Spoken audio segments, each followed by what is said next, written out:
Praise the Lord.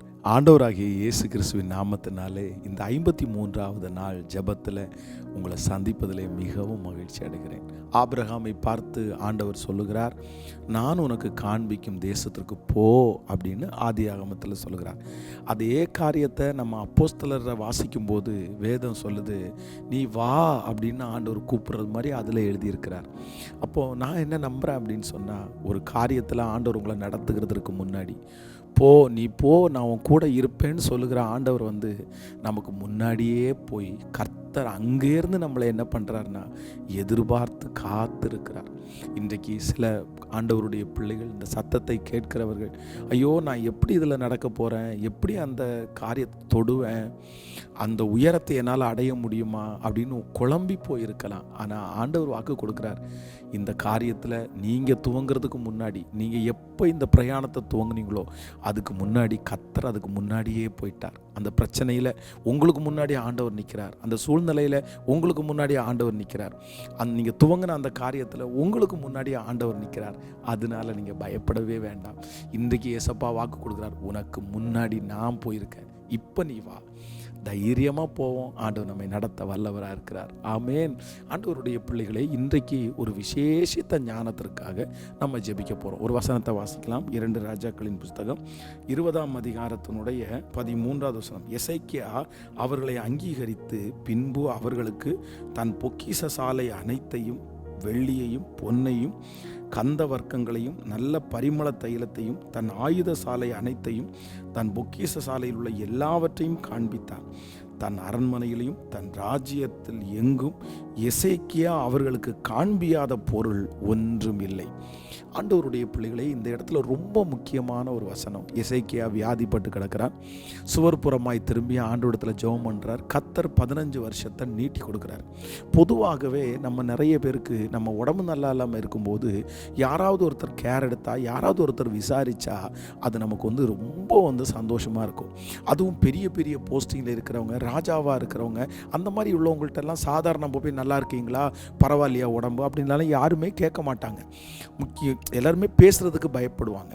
ஆனால் இந்த எசேக்கியா ராஜா உடல்நிலை சரியில்லாமல் இருக்கும்போது எதிர் நாட்டில் உள்ள ராஜா இவரை விசாரிக்கிறார், நல்லா இருக்கீங்களா, எப்படி உங்களுக்கு உடம்பு. உடனே இவருக்கு ரொம்ப பிடிச்சி போகுது. ஐயோ இப்படி இவங்க விசாரிக்கிறாங்களே அப்படின்னு நினச்சி ரொம்ப சந்தோஷப்பட்டு இப்போ என்ன பண்ண, இந்த சந்தோஷத்தினுடைய மிகுதியில் என்ன பண்ணலான்னு தெரியாமல் அவருக்கு தன்னுடைய எல்லாவற்றையும் திறந்து காண்பிக்கிறார். ஆயுதம், வெள்ளி, பொன்னு, இது எல்லாத்தையும். அப்படின்னா பைபிள் சொல்லுது, அவன் காண்பியாத பொருள் ஒன்றுமே இல்லையாமா, எல்லாத்தையுமே காமிச்சிட்டாராமா. உடனே ஆண்டவர் எச்சரிக்கிறார், நீ என்னத்தை பண்ண, நீ என்ன வேலை பண்ண, உன்கிட்ட யார் இப்படி காமிக்க சொன்னா, அவன் உங்ககிட்ட கொஞ்சம் நலன் விசாரித்த உடனே எல்லாத்தையுமே நீ திறந்து காமிச்சிருவியா, நான் சொன்னனா அப்படின்னா ஆண்டவர் அப்படியே அப்போவே சத்தம் போடுவார், நீ பாரு, நீ காமிச்ச பொருளெல்லாம் உன்னை விட்டு போயிரும் பாரு அப்படின்னு ஆண்டவர் சத்தம் போடுவார். அப்போது இன்றைக்கு இந்த சத்தத்தை கேட்குற ஆண்டவருடைய பிள்ளைகளே, ஒரு ஞானம் நமக்கு தேவை. என்ன ஞானம் தேவைன்னா, எல்லாருக்கும் நம்ம எல்லாத்தையுமே காமிக்க வேண்டிய அவசியம் இல்லை.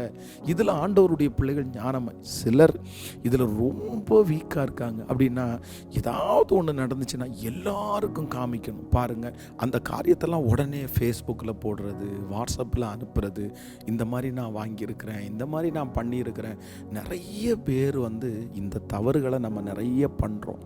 சரி, ஒரு குறிப்பிட்ட கூட்டம் 4-5 பேர் சேர்ந்து செய்கிறது, அடுத்த உயர்வுக்கானது, இந்த மாதிரியெல்லாம் நம்ம பப்ளிசிட்டி பண்ணுறது கூட சில காரியம் இல்லை. ஆனால் ஒன்று நினைத்து கொள்ளுங்கள், எல்லாத்தையுமே எல்லாரும் தெரிஞ்சுக்கணும் அப்படின்னு ஆசைப்படுறது இது ஒரு நல்ல ஞானம் இல்லை.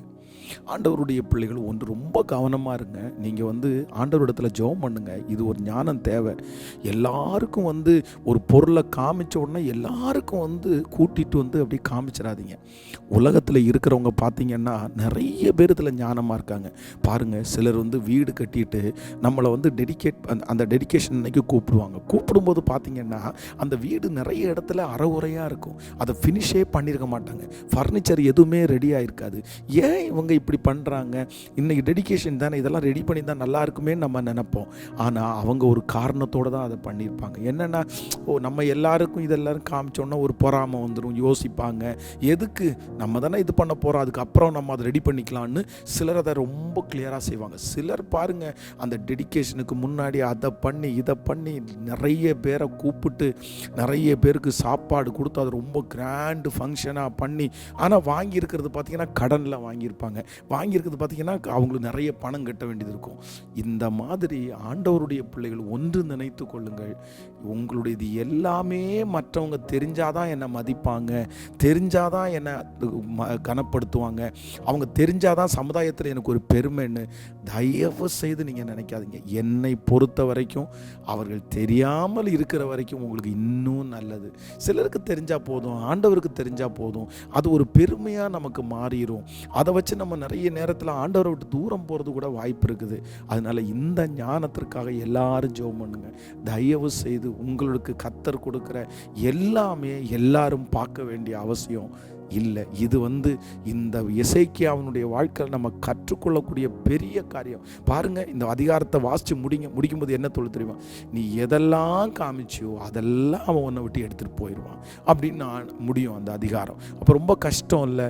அதனால் நம்ம நிறைய நேரத்தில் எல்லாத்தையும் பப்ளிசிட் பண்ணி அதெல்லாம் காமிக்க சில ஆசீர்வாதங்கள் நமக்கு தடைபடும். சிலருடைய பொறாமை நம்ம மேலே விழும். சில மனிதர்கள் ரொம்ப வித்தியாசமாய் நடந்து கொள்வார்கள். ஜாக்கிரதையாக இருப்போம். கர்த்தர் உங்களை ஆசீர்வதிப்பார். ஆண்டவரே, இன்றைக்கு இந்த சத்தத்தை கேட்கிற ஒவ்வொரு பிள்ளைகளையும் மனதார நான் ஆசீர்வதிக்கிறேன். அவங்களுடைய ஜெப குறிப்பு அத்தனைக்கும் பதில் வரட்டும்ப்பா.